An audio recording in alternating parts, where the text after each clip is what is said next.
ಒಳ್ಳೆಯದಕ್ಕೆ ಕೈ ಬಳಸ್ತಿರ್ಬೇಕು, ಒಳ್ಳೆಯದಕ್ಕೆ ಕಣ್ಣು ಬಳಸ್ತಿರ್ಬೇಕು, ಒಳ್ಳೆಯದಕ್ಕೆ ಕಾಲು ಬಳಸ್ತಿರ್ಬೇಕು.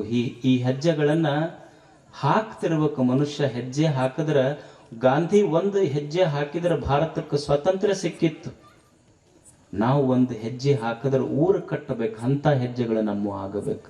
ಯುವಕರಲ್ಲಿ ಅಂಥ ಉತ್ಸಾಹ ತುಂಬಬೇಕಾಗ್ತೈತಿ. ಉತ್ತಮನಾಗುವುದು ಮನುಷ್ಯ.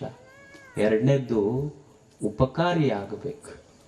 ಮನುಷ್ಯ ಉತ್ತಮನಾಗಬೇಕು, ಉಪಕಾರಿ ಆಗಬೇಕು. ಯಾಕೆ ಉಪಕಾರಿ ಆಗಬೇಕು?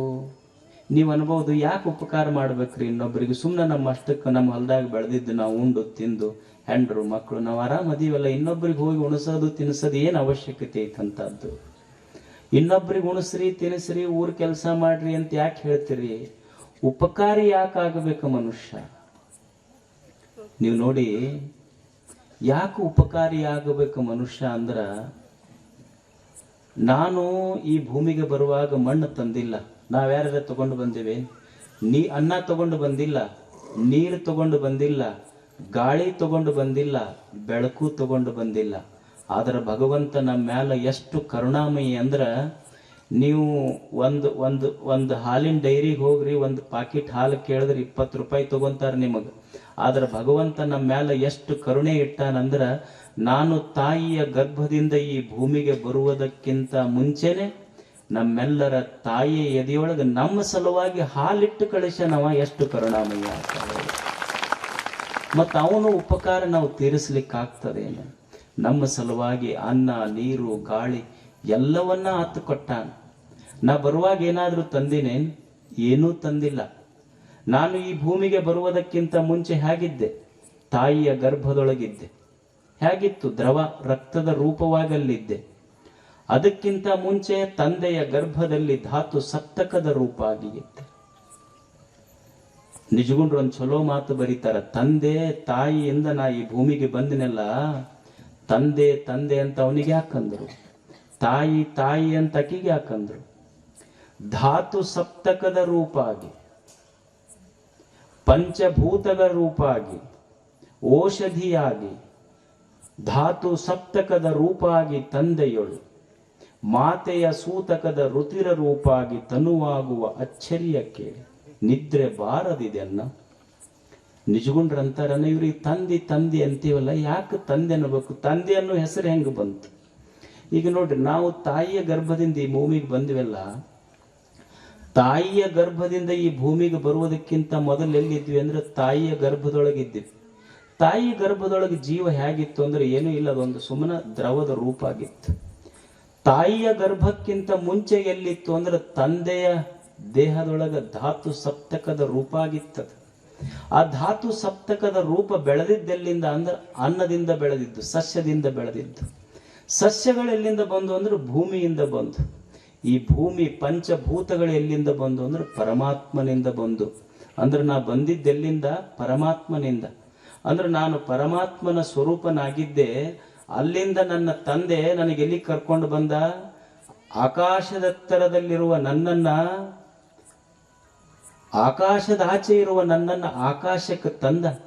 ಆಕಾಶದಿಂದ ಗಾಳಿಗೆ ತಂದ, ಗಾಳಿಯಿಂದ ಬೆಂಕಿಗೆ ತಂದ, ಬೆಂಕಿಯಿಂದ ನೀರಿಗೆ ತಂದ, ನೀರಿನಿಂದ ಮಣ್ಣಿಗೆ ತಂದ, ಮಣ್ಣಿನಿಂದ ಸಸ್ಯಕ್ಕೆ ತಂದ, ಸಸ್ಯದಿಂದ ಧಾತು ಸಪ್ತಕದ ರೂಪಕ್ಕೆ ತಂದ, ಅಲ್ಲಿಂದ ತಾಯಿಯ ಗರ್ಭಕ್ಕೆ ತಂದ, ತಾಯಿಯ ಗರ್ಭದಿಂದ ಈ ಭೂಮಿಗೆ ತಂದ. ಇಷ್ಟಕ್ಕೆ ತಂದಿದ್ದಕ್ಕಾಗಿ ನೀನು ನನಗೆ ತಂದೆಯಾದೆ ಅಂತ ಅಲ್ಲಿಂದ ಕರ್ಕೊಂಡು ಬಂದ.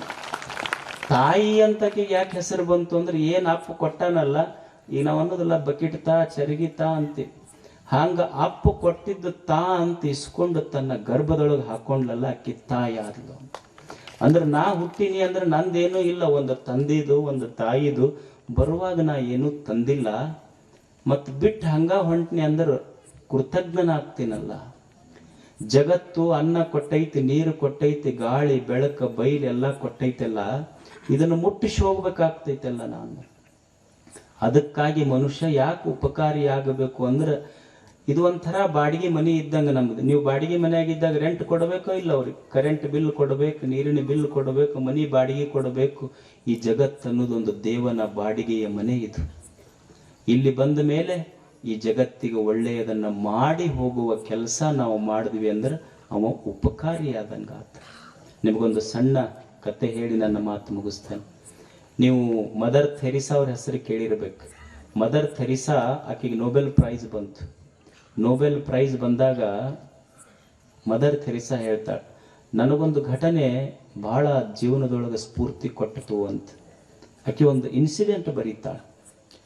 ಆಕೆ ನಿರ್ಮಲ ಹೃದಯ ಅಂತ ಹೇಳಿ ಒಂದು ಕುಟೀರ, ಗುಡಿಯಲ್ಲಿ ಕುಷ್ಠರೋಗಿಗಳ ಸಲುವಾಗಿ ಒಂದು ನಿರ್ಮಲ ಹೃದಯ ಕಟ್ಟಿದ್ಲು. ಆ ಕುಟೀರದೊಳಗ ಆಕೆ ಇದ್ಲು. ಯಾರೋ ಬಂದು ಹೇಳಿದ್ರಂತಾಕೆ, ಇಲ್ಲ ನಿಮ್ಮ ಈ ಆಶ್ರಮದ ಸಮೀಪ ಇಲ್ಲಿ ಒಂದು ಬಡ ಕುಟುಂಬ ಐತಿ, ಗಂಡಿಲ್ಲ, ಆಕೆಗೆ 7-8 ಜನ ಮಕ್ಕಳದಾರ, ಪಾಪ ಗಂಡ ತೀರ್ಕೊಂಡನ, ಅವಕ್ಕೆ ಉಣ್ಲಿಕ್ಕೆ ಅನ್ನ ಸೈತಿಲ್ಲ ಅಂತ. ಈಕಿ ಮದರ್ ಥೆರಿಸಾ ಒಂದು ಪಾತ್ರೆ ಒಳಗೆ ಅನ್ನ ಮಾಡ್ಕೊಂಡು ಹೋಗಿ ಆ ಹೆಣ್ಮಗಳಿಗೆ ಕೊಟ್ಲಂತ. ಆ ಹೆಣ್ಮಗಳು ಹಸದ ತನ್ನ ಮಕ್ಕಳಿಗೆ ಉಣಿಸ್ಲಿಲ್ಲ. ಆ ಜೋಪಡಿ ಪಟ್ಟಿಯೊಳಗೆ ಇನ್ನೂ 8-10 ಕುಟುಂಬಗಳಿದ್ವಲ್ಲ, ಆ ಮಕ್ಕಳಿಗೆಲ್ಲ ಹೋಗಿ ಅನ್ನ ಕೊಟ್ಟು ಆಮೇಲೆ ತನ್ನ ಮಕ್ಕಳಿಗೆ ಉಣಿಸಿದ್ಲಂತ ಆಕೆ. ಯಾರೋ ಕೇಳಿದ್ರು ಮದರ್ ಥೆರಿಸಾಗ, ಅಲ್ಲ ನೀವು ನೋಡಿದ್ರೆ ಇಷ್ಟ ಪಾತ್ರೆಗೆ ಅನ್ನ ಕೊಟ್ಟಿರಿ, ಸಣ್ಣ ಪಾತ್ರೆ ಒಳಗೆ ಅನ್ನ ಕೊಟ್ಟಿರಿ, ಅಕ್ಕಿ ನೋಡಿದ್ರೆ ಓಣಿ ಮಕ್ಕಳಿಗೆಲ್ಲ ಉಣಿಸಿ ಬಂದ್ಲಲ್ಲ ಅಂತ. ತನ್ನುವ 8 ಮಕ್ಕಳದಾವ, ಅವಕ್ಕೆ ಉಣಿಸ್ಬೇಕಾಗಿತ್ತು, ಉಳಿದು ಓಣಿ ಮಕ್ಕಳಿಗೆಲ್ಲ ಕೊಟ್ಲಲ್ಲ. ನೀವು ಕೊಟ್ಟಿದ್ದು ಒಂದು ಸಣ್ಣ ಪಾತ್ರೆ ಒಳಗೆ, ಆಕೆ ಹಂಚಿದ್ದು ಓಣಿ ಮಕ್ಕಳಿಗೆಲ್ಲ. ಅವಾಗ ಮದರ್ ಥೆರಿಸಾ ಅಂತಾರೆ, ನಾನು ಕೊಟ್ಟ ಅನ್ನದ ಪಾತ್ರೆ ಸಣ್ಣದಿತ್ತು, ಹಂಚಿ ಉಣ್ಬೇಕನ್ನುವ ದೇವರು ಕೊಟ್ಟ ಹೃದಯದ ಪಾತ್ರೆ ದೊಡ್ಡದೈತಕಿ, ಅದಕ್ಕಿ ಹಂಚಾಳೆ ಎಲ್ಲರಿಗೂ. ಅದಕ್ಕೆ ನಮ್ಮ ಹೃದಯದ ಪಾತ್ರೆ ದೊಡ್ಡದಿರಬೇಕು, ಉಪಕಾರಿಯಾಗಬೇಕು ಮನುಷ್ಯ ಅಷ್ಟೇ. ಜಗತ್ತಿಗೆ ಇವೆರಡೇ ಕೆಲಸ ಮಾಡೋದು, ಒಂದು ಉತ್ತಮನಾಗೋದು, ಇನ್ನೊಂದು ಉಪಕಾರಿಯಾಗೋದು. ಇವೆರಡು ಮಾಡಿಬಿಟ್ರೆ ಅದು ಜೀವನ ಸಾರ್ಥಕತೆ ಅಂತ ಹೇಳ್ತಾ, ತಾವೆಲ್ಲ ನೋಡಿ ಇಷ್ಟೆಲ್ಲ ದೊಡ್ಡ ಕೆಲಸ ಮಾಡಿದ್ದೀರಾ, ಗುಡಿ ಸುಂದರವಾಗಿ ಕಟ್ಟಿದ್ದೀರಾ, ಕಳಸಾರೋಹಣ ಮಾಡಿದ್ದೀರಾ. ಏನು ಬಹಳ ಭಕ್ತಿ ಅಂದ್ರೆ ಏನು, ದೇವರ ಗವಿಸಿದ್ದೇಶನ ಗರ್ಭಗುಡಿಯ ಮೇಲೆ ಕಳಸ ಏರಿಸಿದವ್ರು ಯಾರೋ ಒಂದು ಬಂಗಾರ ಕಳಸ ಕೊಡಿಸಿದ್ರು ಅಂತ ತಿಳ್ಕೊಳ್ಳಿ, ಅವ್ರ ಭಕ್ತಿನೇ ಬಹಳ ದೊಡ್ಡದಂತಲ್ಲ. ಬಂಗಾರ ಕಳಸ ಏರಿಸಿದವನ ಭಕ್ತಿಗಿಂತ ಊರು ಸ್ವಚ್ಛ ಮಾಡಿ ಇಲ್ಲಿ ಉಂಡವ್ರು ಎಲಿ ತೆಗೆದವನ ಭಕ್ತಿ ಅದಕ್ಕಿಂತ ದೊಡ್ಡದು ಇರ್ತದೆ. ಊರು ಸ್ವಚ್ಛ ಮಾಡಿದ್ರಿ ಅದು ಗವಿಸಿದ್ದಪ್ಪಜ್ಜನ ಸೇವಾನೆ. ಊರೊಳಗೆ ಏನೋ ಹೊಲಸಿತ್ತು, ಸ್ವಚ್ಛ ಮಾಡೋದು. ಊರೊಳಗೆ ಒಳ್ಳೆ ಕೆಲಸ ಇತ್ತು, ಕೂಡಿ ಮಾಡೋದು. ಇದು ಊರಿನ ವೈಭವ. ಒಂದು ಹಳ್ಳಿಯ ವೈಭವ ಯಾವುದ್ರ ಮೇಲೆ ನಿಂತಿರ್ತೈತಿ ಅಂದ್ರೆ ಆ ಊರನ್ನ ಶ್ರೀಮಂತರ ಮೇಲೆ ಹಳ್ಳಿ ವೈಭವ ಅಲ್ಲ. ಆ ಊರಾಗ ದೊಡ್ಡ ದೊಡ್ಡ ಜಮೀನ್ದಾರ ಅದಾರಂದ್ರೆ ಅದು ಆ ಊರಿನ ವೈಭವ ಅಲ್ಲ. ಒಂದು ಹಳ್ಳಿಯ ನಿಜವಾದ ವೈಭವ ಯಾವುದು ಅಂದ್ರೆ ಅಲ್ಲಿಯ ಶ್ರೀಮಂತರು ಅಲ್ಲ, ಅಲ್ಲಿಯ ಜಮೀನ್ದಾರರು ಅಲ್ಲ. ಒಂದು ಊರಿನ ನಿಜವಾದ ವೈಭವ ಅಂದ್ರೆ ಯಾವ ಊರಲ್ಲಿಯ ಹಿರಿಯರು ಯುವಕರು ತಮ್ಮ ಜಾತಿಗಳನ್ನ ಪಕ್ಷಗಳನ್ನ ಮರೆತು ಊರಿನ ಅಭ್ಯುದಯಕ್ಕಾಗಿ ಹೆಗಲು ಕೊಟ್ಟು ದುಡಿತಾರಲ್ಲ, ಅದು ಆ ಊರಿನ ನಿಜವಾದ ವೈಭವ. ಅಂಥ ವೈಭವ ಇಲ್ಲಿ ಕಾಣುತ್ತದೆ. ಇಷ್ಟು ಹೊತ್ತಾದರೂ ಸಹಿತ ಪಾಪ ತಾವೆಲ್ಲ 2 ಒಳ್ಳೆಯ ಮಾತುಗಳನ್ನು ಕೇಳಲಿಕ್ಕೆ ಕುಳಿತಿರಲ್ಲ. ಇದೇ ಸಂಸ್ಕಾರ. ಉತ್ತಮನಾಗುವುದು ಅಂದ್ರೆ ಹೆಂಗ? ಏನು ಒಮ್ಮೆ ಸ್ನೋ ಹಚ್ಕೊಂಡು ಪೌಡರ್ ಹಚ್ಕೊಂಡು ಚಲೋ ಬಟ್ಟೆ ಹಾಕೊಂಡು ಬಂದ್ರೆ ಉತ್ತಮ ಆಗ್ಲಿಕ್ಕೆ ಸಾಧ್ಯ ಐತೇನು? ಒಳ್ಳೆಯ ಮಾತುಗಳನ್ನು ಕೇಳ್ತಾ ಕೇಳ್ತಾ ಕೇಳ್ತಾ ಕೇಳ್ತಾ ಕೇಳ್ತಾ ಹೋಗ್ಬೇಕು. ಎಲ್ಲಿವರೆಗೆ ಕೇಳುದು ಅಂದ್ರೆ ಆಯುಷ್ಯದ ಮಠ ಕೇಳುದು. ಕೇಳಿ ಕೇಳಿ ಕೇಳಿ ಒಳ್ಳೆ ಸಂಸ್ಕಾರ ಬರ್ತೈತಿ. ಈಗ ನೀವು ಮನ್ಯಾಗ ಒಂದ್ ದಿವ್ಸ ಏನ್ ಮಾಡಿರ್ತೀರಿ ಅಂದ್ರೆ ಚಹಾ ಮಾಡ್ತಿರ್ತೀರ, ಒಂದ್ ದಿವ್ಸ ಸಾರು ಖಾರಬೇಳೆ ಅಂತೀರಿ, ಏನಂತೀರಿ ನೀವು ಕಡೆ ಸಾಂಬಾರ್ ಬಾಡು ಬೊಗೋಣಿಯೊಳಗ ಚಹಾ ಮಾಡಿ ನೋಡ್ರಿ ಹೆಂಗಿರ್ತೈತಿ. ಅದು ಖಾರ ಖಾರ ಇರ್ತೈತಿಲ್ಲ, ಯಾಕಂದ್ರೆ ಅದು ಖಾರದ ಸಂಸ್ಕಾರ ಇರ್ತೈತಿ.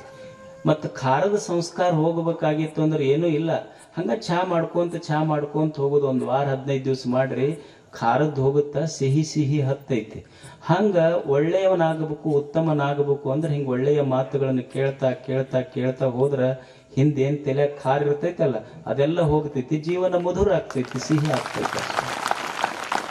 ಅಂಥ ಒಂದು ಸಂಸ್ಕಾರಯುಕ್ತ ಬದುಕನ್ನು ಕಟ್ಟಿಕೊಳ್ಳುವುದೇ ಉತ್ತಮನಾಗುವಿಕೆ, ಉಪಕಾರ ಮಾಡುವುದು. ಇವೆರಡು ನೆನಪುಳಿತಾವಲ್ಲ. ಯಾರು ಏನಂದ್ರು ಇಷ್ಟ ಅನ್ಕೊಂಡ್ಬಿಡ್ರಿ. ಮನ್ಯಾಗ ಹೆಣ್ಮಕ್ಳು ಹೋಗ್ಕೊಳ್ಳಿ ಅದಕ್ಕೆ ಇದಕ್ಕೆ ಬೈದ್ರು ಅಂದ್ರೆ ಇವೆರಡ ಹೇಳೋದು, ಉತ್ತಮನಾಗು, ಉಪಕಾರಿಯಾಗು. ಇಷ್ಟ ಅನ್ಕೊಳ್ಳೋದು, ಏನೋ ವಚನ ಹೇಳ್ಬೇಡ್ರಿ ನೀವು. ಅವ್ರೇನ್ರ ಬೈದ್ರು ಉತ್ತಮನಾಗು, ಉಪಕಾರಿಯಾಗು, ಇವೆರಡ ಮಾತ. ಇಷ್ಟ ಅಂದ್ ಬಿಟ್ರೆ ಯಾರ ಮನ್ಯಾಗೂ ಜಗಳ ಆಗೋದಿಲ್ಲ.